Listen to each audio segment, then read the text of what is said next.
तमाम महाराष्ट्रातील माझ्या सर्व विद्यार्थी मित्रांचं आपल्या संदीप आर्गडेज इन्स्टिट्यूट या यूट्यूब चॅनलवर सहर्ष स्वागत आहे। मित्रांनो, आज आपण संभाव्य पॅटर्न दुसरा टॉपिक घेऊन आलोय, वयवारी। वयवारीवरती अपेक्षित तुम्हाला कोणते पॅटर्न आहेत ते आपण इथे एग्जाम्पल मध्ये तुम्हाला सगळ्या बाजून मी समजून सांगणार आहे। मित्रांनो, लक्षात ठेवा कशा टाइपचा प्रश्न येईल हे टाइप कव्हर करणं आपला भाग आहे। काय होणार आहे परीक्षेत, नावं बदलली जाणार आहे, आकडे बदलली जाणार आहे, पण पॅटर्न तोच राहील। त्यामुळे हे पॅटर्न डोळ्याखालून गेलेच पाहिजे, गेलेच पाहिजे, गेलेच पाहिजे। ठीक आहे, चला वयवारीमध्ये पहिलं बघा, सगळ्यात महत्त्वाचं गुणोत्तर प्रमाणचे जे प्रश्न असतात वयवारीमध्ये, म्हणजे खूप सारं सगळ्यांची बेरीज देतात आणि सगळ्यांचे गुणोत्तर देतात, तशा प्रकारचे जे प्रश्न असतात ते आपल्याला यायला पाहिजे। जसं की पहा, 3 व्यक्तींच्या आजच्या वयांची बेरीज किती आहे? 72। विद्यार्थी मित्र काय करतात माहितीये, 3 व्यक्तींच्या आजच्या वयांची बेरीज 72 आहे, त्यांची आजची वय विचारलेत, पटापट 72, 20 आणि 30, 50 आणि 22, 72, 72, 72, 72 हे असं करत बसतात। आयोगाला तुमच्याकडून हे अपेक्षित नाही की तुम्हाला बेरीज वाकी येते, काय गुणोत्तर प्रमाणची कन्सेप्ट अपेक्षित असते। ती कशी? तिघांच्या वयांची बेरीज 72 आहे। 7 वर्षापूर्वी, कधी 7 वर्षापूर्वी त्यांच्या वयांचं गुणोत्तर 4:6:7 होतं। 7 वर्षापूर्वी तर त्यांची आजची वय काय? ही आजची वय, अरे गुणोत्तर प्रमाणची कन्सेप्ट आहे। 7 वर्षापूर्वी, कधी 7 वर्षापूर्वी, साधी सोपी कन्सेप्ट। मग पहिल्या पर्यायामधून 7 वजा केल्यानंतर 4 ने भाग गेला पाहिजे, दुसऱ्या पर्यायामधून 7 वजा केल्यानंतर कितीने भाग गेला पाहिजे? 6 ने भाग गेला पाहिजे, तिसऱ्या पर्यायामधून 7 कमी केल्यानंतर 7 ने भाग गेला पाहिजे। मग माझी सवय थोडा स्मार्ट वर्क वापरून शेवटून ट्राय करा, शेवटून म्हणजे या पर्यायामधून 7 वजा केले 15, 7 ने भाग जातो का? नाही। या पर्यायामधून 7 वजा केले 19, 7 ने भाग जात नाही। 7 वजा केले 21 जातो, 7 वजा केले 23 नाही जात। ओके, 3 पर्याय इलिमिनेट झाले, ऑप्शन नंबर 3 बरोबर। लक्षात ठेवा, वयवारीमध्ये सगळ्यात महत्वाचं काय? प्रश्न समजणे। बस प्रश्न समजला, पर्यायाचा जितका जास्त वेळा वापर करता येईल तेवढा करा। 10 प्रश्नांपैकी 2 प्रश्न सोडले तर बाकी सगळे प्रश्न पर्याय पद्धतीने सुटतात। 2 प्रश्नाला थोडासा वेळ लागू शकतो, पण अंडरस्टँडिंग वरती प्रश्न सुटतात। सिंपल सांगेल, एकच्या नादी न लागता पर्यायावरून सोडवायची गंमत शिका। बघा दुसरा प्रश्न, अंकिताच्या आईचे वय तिच्या वयाचे 2.5 पट आहे। अंकिताच्या आईचे वय तिच्या वयाचे 2.5 पट आहे आणि तिच्या भावाच्या वयाच्या 4 पट आहे। म्हणजे अंकिताची जी आई आहे तिच्यापेक्षा 2.5 पट जास्त मोठी आहे आणि भावाच्या म्हणजे अंकिताच्या भावाच्या 4 पट आहे। त्यांचे एकूण वय किती आहे? 66 वर्ष आहे। तर अंकिताच्या भावाचे 2 वर्षानंतरचे वय काय? अंकिताच्या भावाचे आजचं नाही विचारलं, 2 वर्षानंतरचं विचारले। आता इथं वाक्य बघून तुम्हाला एक्स ने सोडून दाखवतो, पर्याय पद्धतीने पण सांगतो। अंकिताच्या आईचे वय तिच्या वयाच्या 2.5 पट म्हणजे अंकिताच्या 2.5 पट आणि तिच्या भावाच्या वयाच्या 4 पट म्हणजे अंकिताचं वय अंकिताच्या आईचं वय मानणं गरजेचं आहे। आई साहेबांचं वय मी एक्स मानतो। जर ही अंकिताच्या 2.5 पट मोठी असेल तर अंकिता तिच्यापेक्षा 2.5 पट लहान, म्हणजे अंकिता जी आहे ती 2.5 पट लहान म्हणजे x/2.5 म्हणजे 2.5। ही आई जी आहे ना ती भावाच्या 4 पट मोठी आहे, म्हणजे भाऊ तिच्यापेक्षा 4 पट लहान आहे, म्हणजे भाऊ जो आहे तो 4 पट लहान म्हणजे x/4। आणि ह्या सगळ्यांची बेरीज किती आहे मित्रांनो? 66 आहे। चला सोडूया, x + x/2 + x/4 बरोबर किती? 66। छेद सारखा करावा लागेल, दोघांचा छेद 20 करूया, म्हणजे 2.5 ने भागलं 20 होते, 4 ने भागलं 20 होते।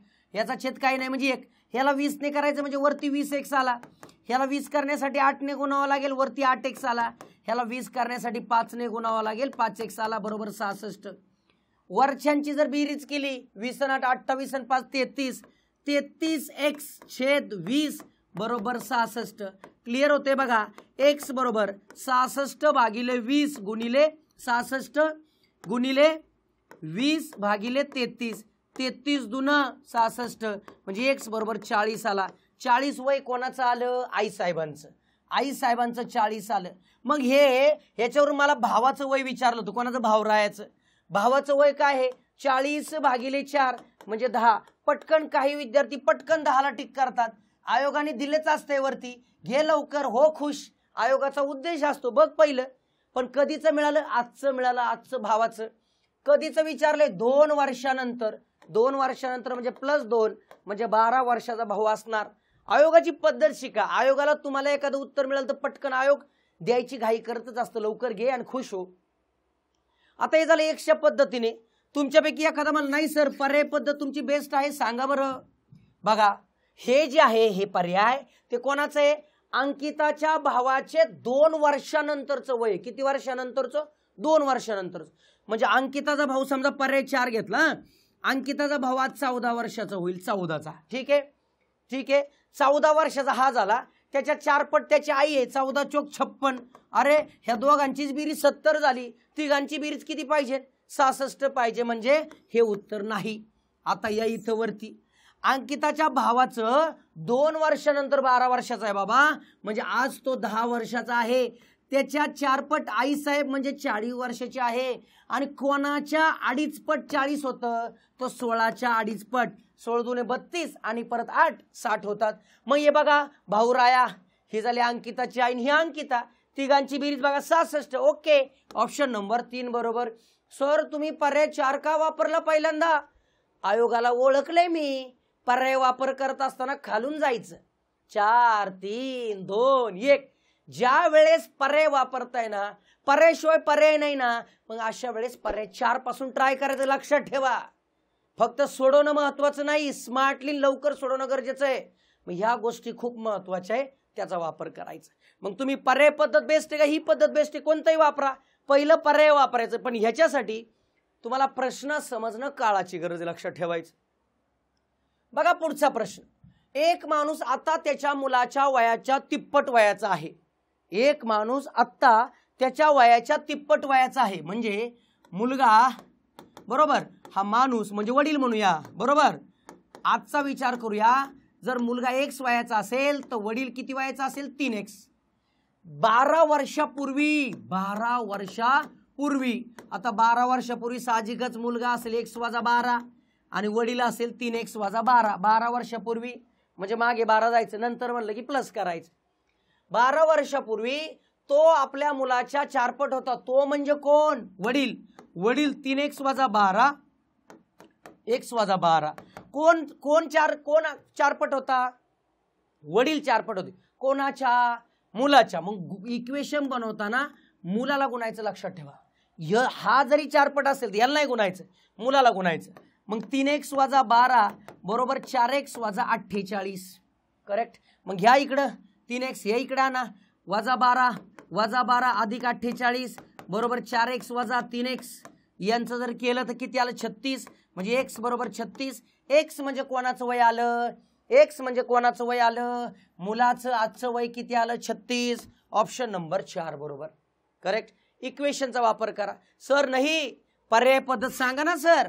चलो चलो चलो पर्याय पद्धत समजा, साहजिकच मी खालून ट्राय करणार. चौथा पर्याय, मुलाचं आजचं वय किती बघा 36. चला, एक माणूस आता त्याच्या मुलाच्या वयाच्या तिप्पट म्हणजे 36 त्रिक 108 वयाचा माणूस झाला. हा झाला मुलगा 36 वयाचा, हा झाला माणूस 108 वयाचा. 12 वर्षापूर्वी, 12 वर्षापूर्वी म्हणजे याच्यातून -12 करा, किती येतंय 96. ह्याच्यातून 12 वजा करा, किती आलं 24. बघा बरं, आपल्या मुलाच्या 4 पट आहे का, 4 पट 24 चोक 96 बरोबर आहे. ऑप्शन नंबर 4 बरोबर. म्हणजे पर्याय पद्धतीचा सुद्धा वापर करू शकता. सगळ्यात महत्त्वाचं पुन्हा एकदा सांगेल, प्रश्नाची अंडरस्टँडिंग महत्त्वाची असते, प्रश्न समजणं गरजेचा असतो. मग तुम्ही एक्सचा वापर करून सोडवा, नाहीतर पर्याय पद्धतीने सोडवा, कोणत्याही पद्धतीने सोडवा. ठीक आहे, जे बेटर वाटेल ते सोडवायचं. चला पुढचा प्रश्न बघा. 3 व्यक्तींच्या वयांची सरासरी किती आहे 60 वर्ष. सरासरी 60 आहे बरं का, म्हणजे बेरीज झाली 180. त्यांच्या वयांचं गुणोत्तर 2 3 4 म्हणजे पहिला व्यक्ती 2x, दुसरा व्यक्ती 3x, तिसरा व्यक्ती 4x बरोबर 180. यांचा विचार केला 9x बरोबर 180 म्हणजे x बरोबर 20. x म्हणजे 20 आहे. सगळ्यात तरुण कोणाला म्हणतात, ज्याचं वय कमी तो तरुण, ज्याचं वय जास्त तो वयस्कर, म्हणजे ही दोघं. मग 4x वजा 2x म्हणजे 2x म्हणजे 2 गुणिले 20 म्हणजे 40 दोघातला फरक असणार. ऑप्शन नंबर 3 बरोबर करेक्ट. आता मित्रांनो एक गोष्ट क्लिअर समजून घ्या, तुम्हाला सगळ्यात वयस्कर आणि सगळ्यात तरुण यांच्यातला फरक किती रे मित्रांनो? फरक किती रे? 2 आहे. म्हणजे 100% पर्यायाला 2 ने भाग जायला नको का? म्हणजे पर्याय नंबर 1 आणि पर्याय नंबर 4 लगेच गेलं बघा. हे आयोगाची खोड असते, आयोगाला नाही लक्षात येत, आपल्या लक्षात आलं पाहिजे. आपल्या लक्षात आलं पाहिजे की तुम्हाला काय विचारले. त्यांनी जर म्हटलं असतं ना की मधोमध असणाऱ्या व्यक्तीचं वय किती, 100% पर्यायाला 3 ने भाग गेला पाहिजे. भाग जाणारी कन्सेप्ट ही गुणोत्तर प्रमाणची की व्हॅल्यू लक्षात ठेव, की पॉइंट लक्षात ठेवा, ही कळली पाहिजे. भाग जाणारी कन्सेप्ट वापरा, लय लवकर उत्तर येत असतात, लक्षात ठेवायचं. बघा पुढचा प्रश्न, वडील व मुलाच्या आजच्या वयांची बेरीज 50. दोघांच्या वयांची बेरीज 50 बरं का. 35 15 35. अरे कशाला बेरीज विचारणार आहे का? नाही. पुढची गंमत आहे, 4 वर्षापूर्वी वडिलांचे वय मुलाच्या त्यावेळेच्या वयाच्या 6 पट होते, बरोबर की नाही? मग आता मी काय केलं पाहिजे? 2-2 पॉइंट दिले. अरे पर्याय पर्याय पर्याय, मला कळलंय दोघांची बेरीज 50 पाहिजे, सगळ्यांची बेरीज 50च येते. ठीक आहे, काय दिले? 4 वर्षापूर्वी. मी कोणता पर्याय ट्राय करू? चौथा. 4 वर्षापूर्वी हे 38 होईल, 4 वर्षापूर्वी हे 4 होईल, तर होते का 6 पट? 4च्या पाड्यात 38 येतात का? नाही. बर 4 वर्षापूर्वी 36, 4 वर्षापूर्वी 6, 6च्या पट 6, 6 36 करेक्ट. ऑप्शन नंबर 3 बरोबर. ओळखा आयोगाला, पर्याय खाली का लपवतोय आयोग? आयोगाला माहितीये पोरांना इक्वेशन जमत नाहीये, मग पोरं वरती ट्राय करणार, त्याला सुटन, पण वेळ गेला पाहिजे, आयोगाच्या डोक्यात असते. पण आपण त्यांच्यापेक्षा हुशार आहे की आपल्याला माहित झालंय की अरे तू कुठं पर्याय लपवतोय, तू खाली का, मग आम्ही तिथून ट्राय करणार. यस, चलो नेक्स्ट क्वेश्चन. बघा गुणोत्तर प्रमाण, जर मी याची रील्स पण आहे बघा, आपली एकदम मस्त रील्स बनवलेली की जेव्हा जेव्हा गुणोत्तर जे आहे, म्हणजे इन्स्टाला पण आहे आणि युट्यूबला पण आहे, ज्या वेळेस 2-2 गुणोत्तर बनवलेले असतात, 2-2 म्हणजे वयांची 2-2 गुणोत्तर असतात. बघा कविता आणि काजल यांच्या आजच्या वयांचे गुणोत्तर किती आहेत? 3 आसपास. म्हणजे काजलचं वय 3च्या पटीत असणार, कविताचं वय 3च्या पटीत असणार आणि काजलचं वय 5च्या पटीत असणार. म्हणजे कविताच्या वयाला आजच्या वयाला 3 ने भाग गेलाच पाहिजे. काजलच्या आजच्या वयाला 5 ने भाग गेला पाहिजे. करेक्ट. मग बघा कविताच्या आजच्या वयाला 3 ने भाग गेला पाहिजे, पर्याय आपल्याला त्यासाठी दिलेत. कविताला 3 ने भाग गेला पाहिजे, गायब. कविताला 3 ने भाग गेला पाहिजे, गायब. कविताला 3 ने भाग गेला पाहिजे, गायब. ऑप्शन नंबर किती? 1 नंबर. काही पोरं बसतात सोडवत हे भाग जाणारी कन्सेप्ट वापरा. समजा 2 पर्यायांना जर गेला असता 3 ने भाग, तर पुढची कंडिशन 7 वर्षापूर्वी, 7 वर्षानंतर किती होईल बघा बरं. 7 मिळवल्यावरती 22, कितीने भाग गेला पाहिजे ना? 11 ने. याला मिळवा बरं, याला आता बघा, आता 5 ने तर गेला, किती वर्षानंतर? 7. 7 वर्षानंतर म्हणलं प्लस 7 किती होतात? 32. जातोय का 16 ने भाग? जातोय. म्हणजे कन्सेप्ट क्लिअरिटी पाहिजे. आज म्हणलं की आज ने भाग गेला पाहिजे, 7 वर्षानंतर म्हणल्यावर 7 कमी कर, 7 वर्षानंतर म्हणल्यावर 7 मिळवल्यानंतर भाग गेला पाहिजे. बस इतकं साधं सोपं असते. त्यामुळे वयवारीमध्ये 2 जर गुणोत्तर प्रमाण आलं तर एकदम बेस्ट. तसा अजून एक प्रश्न आहे, बघितलाय बघा मी. हरप्रीत आणि गुरप्रीत यांच्या वयांचे गुणोत्तर 11-9 आहे. 15 वर्षापूर्वी त्यांच्या वयांचे गुणोत्तर 4-3 होतं. तर कोणाचं आजचं विचारलंय रे? गुरप्रीतचं आजचं वय. गुरप्रीतचं आजचं वय काय? गुरप्रीतला आज कितीने भाग जायला पाहिजे? 9 ने भाग जायला पाहिजे. 9च्या पाड्यात 30 येतं का? नाही. 40 येतं का? नाही. 55 येतं का? नाही. ऑप्शन नंबर 2 बरोबर. आयोगाचे प्रश्न आहेत, लक्षात ठेवा. कसं कळत नाही आपल्याला, ह्या गोष्टी क्लिकच झाल्या पाहिजेत. मग आता बघा सर, तुम्ही अजून पहिल्या कंडिशनने ठीक आहे 9, मग 11-15 वर्षापूर्वी घे ना 15 कमी करून, 15 कमी केलं 30, मग कितीने भाग गेला पाहिजे बघ? 3 ने. जातोय, जाणारच. सांगतोय ते उगीच सांगतोय का? 100% बरोबर आहे म्हणून सांगतोय. त्यामुळे अप्लाय करा. ज्या ज्या वयवारीच्या प्रश्नामध्ये 2-2 गुणोत्तर दिसली, 100% भाग जाणारी कन्सेप्ट वापरा. ठीक आहे. चला एक प्रश्न अजून एक घेऊया. मुलगा व वडील त्यांच्या आजच्या वयांची बेरीज किती आहे? 50. ए 50, ए 50, ए 50, ए 50. ठीक आहे ना. इथं कधी कधी दिलेलं आहे बघा, ह्या दोघांची बेरीज 50 येते का नाही, ह्या दोघांची बेरीज 50 येते का नाही, ह्या दोघांची बेरीज 50 येते का नाही. ठीक आहे, आता नाही येणार, तो मागचा प्रश्न आहे. कंडिशन काय पुढची बघा. 5 वर्षानंतर, किती वर्षानंतर? 5 वर्षानंतर मुलगा किती होईल रे? 15. वडील किती होतील रे? 45. मग 5 वर्षानंतर वडिलांचे वय म्हणजे हे मुलाच्या वयाच्या 3 पट आहे का? 3 पट. हो. 15 त्रिक 45. मग मुलगा व वडिलांचं वय काय? ऑप्शन नंबर 1 बरोबर. मित्रांनो, वयवारीमध्ये पुन्हा एकदा सांगेल, तुमची कन्सेप्ट क्लिअरिटी पाहिजे.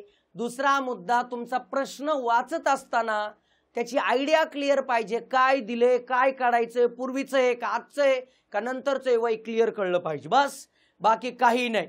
ठीक आहे ना. ह्याच पॅटर्नच्या आधारावर फक्त नाव बदलून, आकडे बदलून प्रश्न तुम्हाला परीक्षेला दिसणार, 100% दिसणार. तुमच्यापैकी अजून जे विद्यार्थी मित्र दररोज प्रॅक्टिससाठी काय करू sir? Booster test series, game changer test series, 2 test series launch आहेत. 100% फायदा घ्यायचा. फक्त 110 रुपयाच्या फी मध्ये लॉन्च केलेत. जवळपास बरीच विद्यार्थी मित्र आहेत. जे नाहीत त्यांनी लक्षात ठेवा, फायदा घ्या. आणि ज्यांना शेवटच्या काळामध्ये रिव्हिजन करायची त्यांनी लक्षात ठेवा, 1 डे रिव्हिजन बॅच आहे. जस्ट 15 व्हिडिओ आहेत, पटकन बघून घ्या. सगळं अंकगणित आणि बुद्धिमत्ता सगळं क्लिअर केले. त्याची सुद्धा फी 110 रुपयाच आहे. सर्व तळागाळातला विद्यार्थी माझा जो वंचित राहू नये यासाठी ही उद्देश आहे, लक्षात ठेवायचा. मी कायम बोलत आलोय की आयोगाला जर ओळखायचं असेल तर PYQ गरजेचं आहे. बघा, तुम्हाला येणाऱ्या काळात जो काय प्रश्न आहे, मी दूध का दूध और पाणी का पाणी नावाचा व्हिडिओ आपल्याच YouTube चॅनलवर आहे बघा.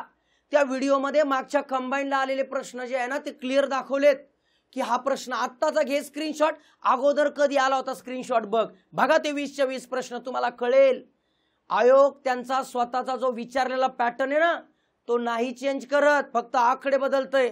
पण आपल्या डोळ्याखालून आयोगाचे PYQ कधी जातच नाही. आम्ही हाय ती पुस्तकं सोडवायचं काम चालू आहे. आयोगाचे पहिले सोडवा, तुमच्याकडचे नंतर सोडवा, पहिलं आयोग. म्हणून हे का बुद्धिमत्ता ग्रंथ नावाचं जे पुस्तक आहे, MPSC मध्ये गणित बुद्धिमत्ताचं एका जागी कलेक्शन केलेलं पहिलं पुस्तक आहे आपली दोन्ही पण. म्हणजे जवळपास बऱ्याच विद्यार्थ्यांकडे आहे. तुमच्याकडे नसेल तर 100% अवेलेबल करून घ्यायचे.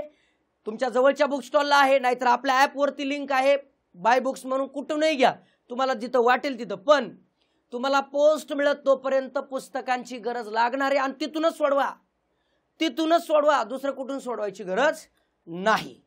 ठीक आहे. चला मित्रांनो, भेटूया पुढच्या न्यू पॅटर्न मध्ये. धन्यवाद.